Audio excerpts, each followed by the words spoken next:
Hi, I'm Toby Long. I'm the guy behind the music on Bag of Tricks. Um, that's about it. I live in Vermont and I'm a fiber technician. So I bring high-speed internet to people in the boonies in Vermont. So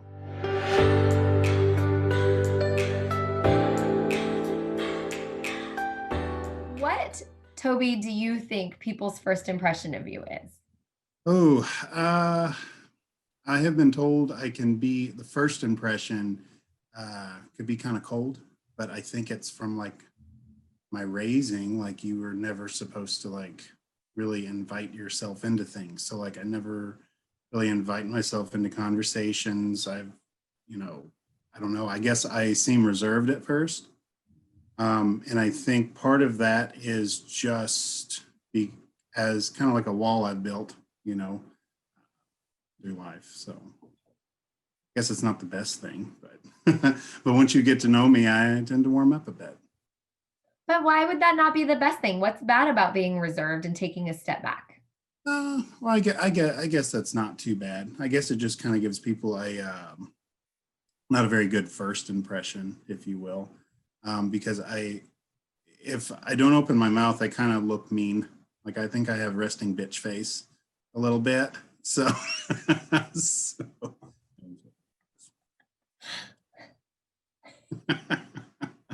would you want to come up to that? No. I do not think that it's a bad thing. I think that it's people's perception, right? And I don't know what we expect from other humans in terms of meeting them for the first time at a gathering. Do we expect them to run up and say, "Hi, I'm Leslie, and let me hug you"? Yeah, that's not me either. Oh, please. So, yeah, right. That's really not me either. I'm like you. I like to take it all in. I'll say hello and I'm cordial and I'll smile. I may not give you RBF, but I'll say hello and I'll smile and it's good. But I'm not your instant BFF. Right, right. And I that's think, okay. yeah, I think that's even better. Like people who don't like warm up to you instantly, because it's like when you finally do get to that point, you're like, okay, they actually do like me. You know, it's like, I guess that people seem to be more real. You know, I try to be, nice to people in general. I'm even a nice driver. I don't get right up on their bumper either. It's like, even if they're driving slow, I'm just like, well, I guess we're doing this, but that's to be expected in this population because Vermont's populace is getting a little older, a little aged, so you have a lot of slower drivers. So you just learn to be patient. But yeah, I tend to try to be nice to people in public and everything, and I'm open to meeting new people. I'm not going to say, well, I'm only going to have 5 friends, and that's it. If you're not in my 5 friends, get out of here. But you know. You're like one, two, three. No, friend quota's met. Yeah, Sorry. friend quota is maxed out. Done. I Hashtag love that. sorry, not sorry. So have you always lived in Vermont? No, I was born and raised in a little town called Marble Hill, Missouri. It's about 1,400 people. Um, very small. Everybody, it's not a bad little town as long as you're straight and white.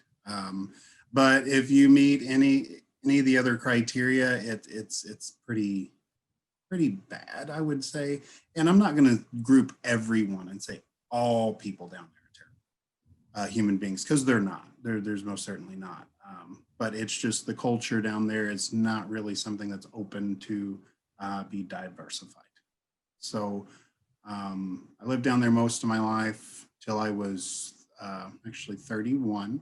I moved up here last year on the 20th of October.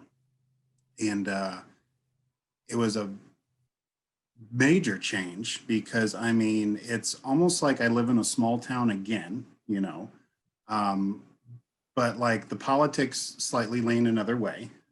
People are a lot more accepting.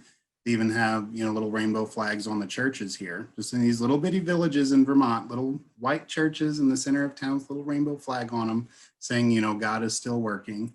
And I think it's really sweet. It's very heartwarming to see the kind of community that everyone has up here. So I wish everywhere could be like this. You know what I mean? Um, but maybe one day we will get there. That's the hoping. I agree with you. I think that we are all human beings and we all deserve kindness and respect as fellow people. And that is part of my motivation for doing these shows is really to sit down with people and understand them as a fellow human that I share space with. And I want to know you. I want to know your story.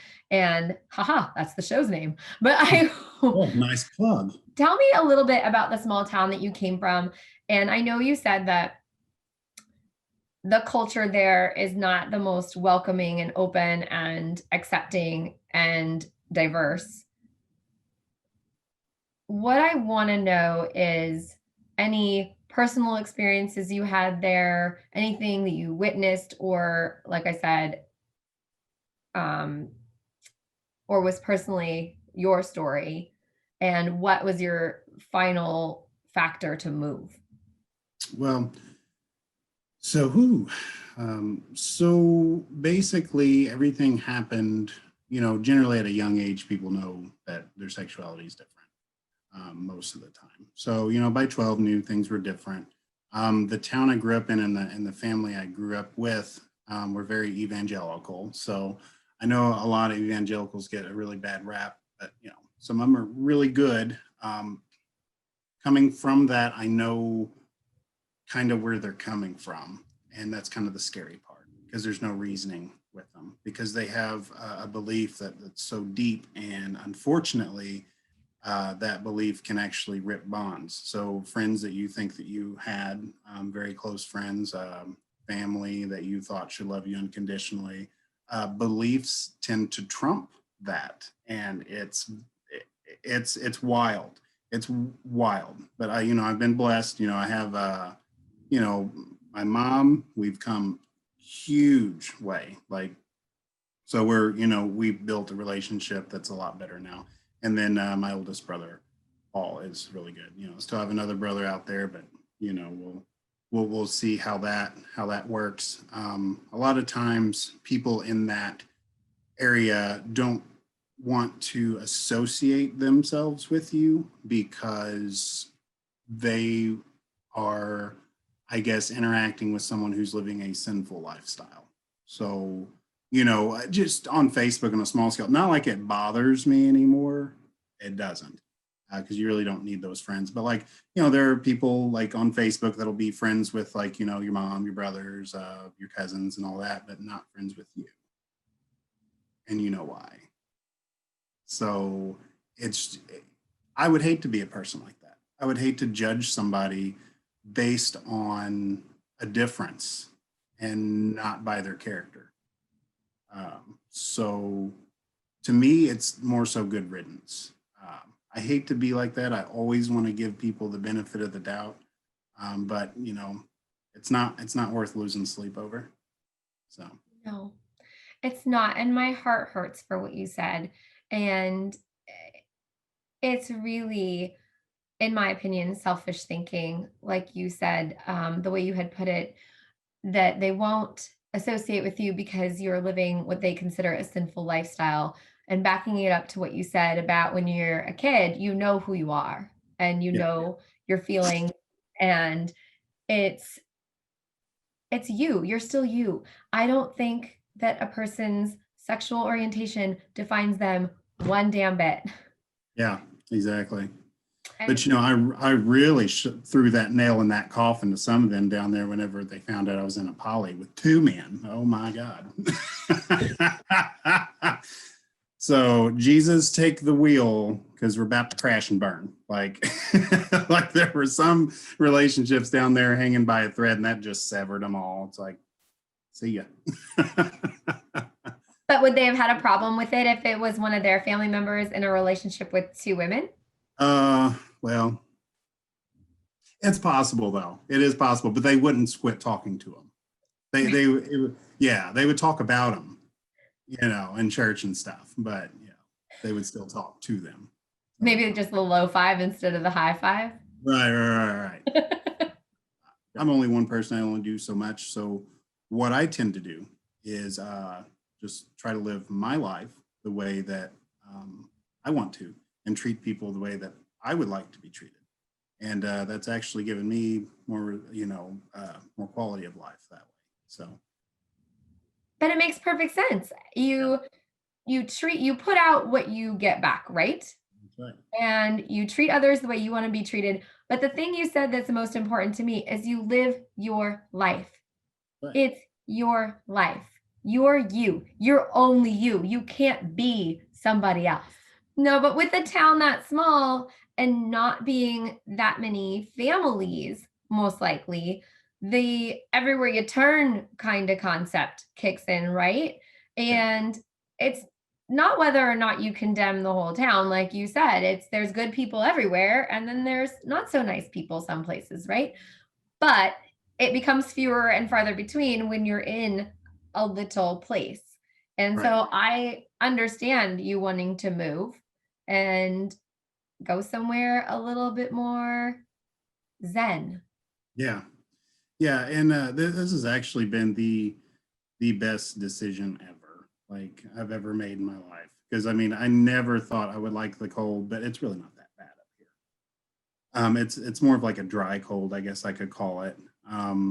Okay, I'm Look, from Las Vegas. Is that the BS we try and say when we're like, it's a dry heat? oh well, maybe. Okay, you would probably die, but it's okay. Just layers. That's the trick. I love, Toby, that you know me already and you know that I'm not going to ever live in Vermont.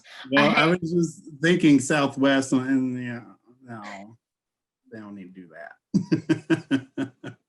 So I'm really glad that this move has been a really great and best decision of your life. You seem very happy. So tell me something that would surprise people to know about you. Oh, that would surprise people. Well, this may not be so surprising how people know I'm gay, but I love RuPaul's Drag Race. Like drag queens, yeah. I love the drag culture and everything, almost everything to do with it, except for, the shade. But I love watching drag. I love supporting it. I think it's fantastic. I think they're really brave for doing such a thing. Even though, I know that most of the time they're just entertaining. So, but yeah, I love drag. And I guess another thing, my favorite character is Yoshi from Mario Kingdom. Yeah, And I have a lot of little Yoshi things around the house. love So, that. Okay, so I love drag. Let's just, yes, like love. So I love drag shows. I love drag queens. I love RuPaul. I love all of it. yes, it is so fun to watch. And that's so cute about Yoshi. He is so cute though with this little. He is like, I loved him. I used to get pissed when somebody took Yoshi on Super Mario Kart. Pissed. I was not having it. So He'd fight me over it all Yoshi. started there. Yeah. I think it's funny because I think I was always Yoshi because I never wanted to be the princess. I wasn't really down with the pink dress and all that stuff. Yeah, I mean, Peach, but I mean, Yoshi's where it's at. Or Koopa Troopa. Koopa Troopa is actually pretty good too. Yes, but Yoshi's so cute. Yeah, Yoshi's the cutest. I Most love it. All right, well, we're gonna back up and get into something you said in your introduction. You talked about your what sounded like your day job doing fiber optic cable installations, correct? Yeah. And then you said that you were the man behind the music of Bag of Tricks. For Yeah. those who haven't seen it, Bag of Tricks is a short film that was written by Brantley J. Brown, who I did an interview with, and directed by Michael Colomb, who also has an interview on this channel. So definitely check out their interviews. Definitely check out the Bag of Tricks. It was amazing.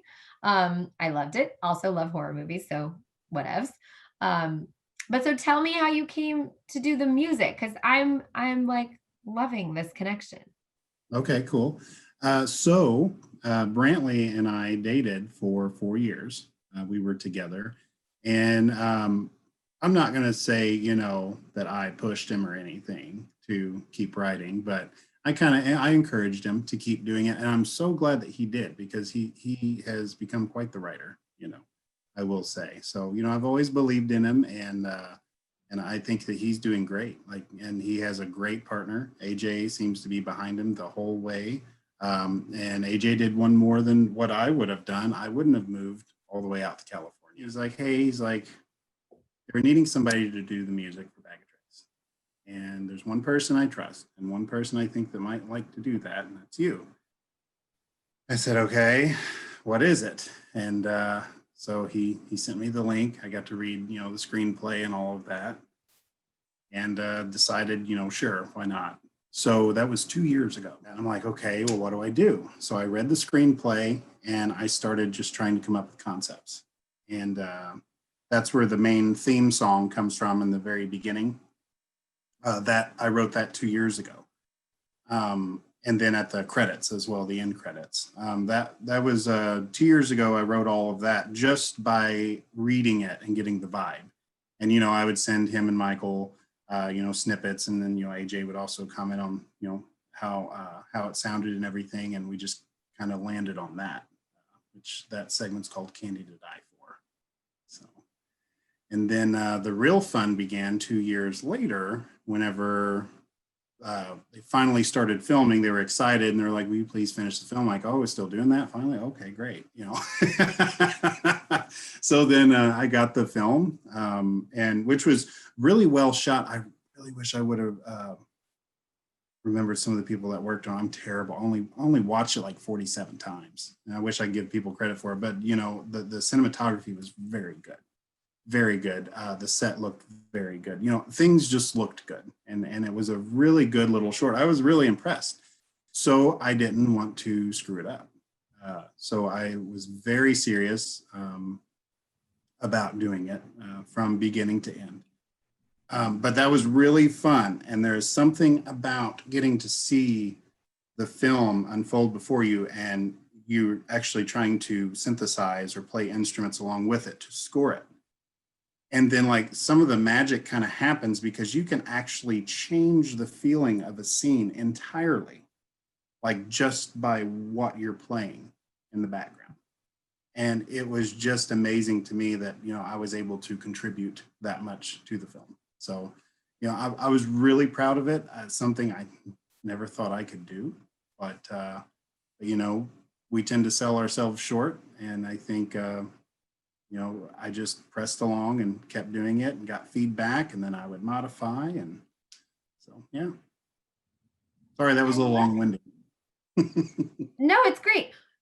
So my question would be, what would make Brantley pick up the phone and ask Toby, the fiber optic installer, to do music for a movie? There's got to be something there that I'm missing. Well, I play the piano, and I've started getting into music producing with Logic, Pro X on the computer, kind of starting that off. But I used to do the Michael Myers theme, the Oh, I know. It's my favorite. Yeah, and he used to love that. So he used to ask me to play it all the time.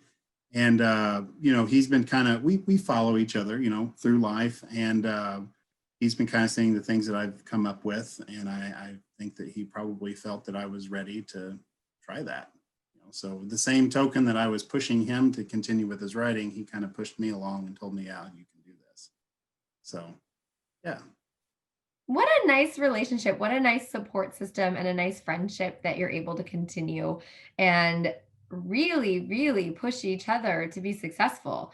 That is what friendship is. That's amazing. So, have you composed anything else? Is there anything else anywhere else? Or was this really the first like out there public thing that you've done? So this is really the first big thing I've ever done. So I suffer from incomplete works. So I will start something and then I'll just not know what to do with it. And then it goes into the file system. And then I'll start something else and I'll get something really cool and it'll go into the file system. So there's a lot of stuff that's unfinished. A lot of stuff which is going to be finished relatively soon because we're working on my little music studio here at the house. So that will be up and going here, hopefully by the end of the year. You mentioned working on projects and not finishing them and them going into Oh yeah. the file. I would guess that maybe some of them just need a project to fit with to be finished, right?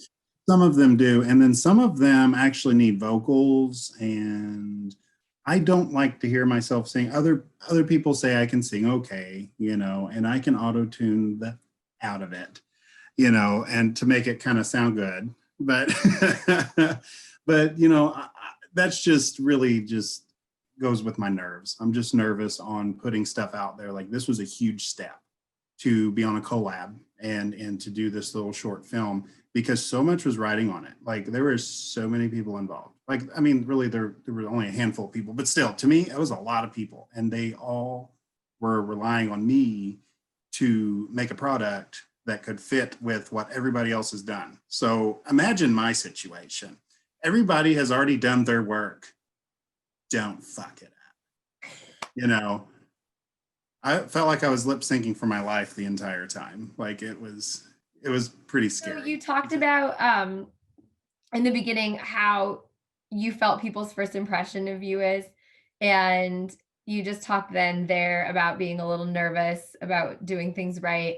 And I have to tell you, my first impression of you, because we never met until we clicked on to this conversation, was just this kind of shy, reserved person. And you are exactly how you described. As soon as you get to know you, you're freaking hilarious. Oh. Well, I'm you're so jovial and you're so personable, and I am so grateful for you to sit down and open up with me and have these conversations. And I wish you nothing but success in whatever it is that you do, because it is clear that whatever you put your mind to, you can be successful. I sure try, and thank you, Leslie. I appreciate that. Absolutely. So before I close out our conversation, I do have one last question. Yeah. Is there anything you'd like to share before I ask you that question? Sure. I know that you asked. I've been a little bit reluctant to share, but I will share it. You can find some of my stuff. It's not a lot, but it's Stobe Music on Facebook right now. I do own the domain stobemusic.com. I think it's stobe-music.com. So that there'll be something up on that in the future, but it's just kind of little projects I've been working on. You can actually find me on Spotify. I have one little song on there. It's called Driving in Vermont. Very different than horror stuff. So it's very light and airy and a very different sound than Bag of Tricks. But yeah, I'll start releasing some of my stuff on Spotify, and then iTunes as well. But yeah, just a little operation. So any support I can get, stay tuned. I love it. I love it. No, and definitely make sure to post that in the comments everywhere so people know where to find it. Okay. All right, Toby. Last but not least, if you are walking through your community there in Vermont and you have the opportunity to hold up a sign that says one thing about Toby, what would you want people to know about you? I love tacos.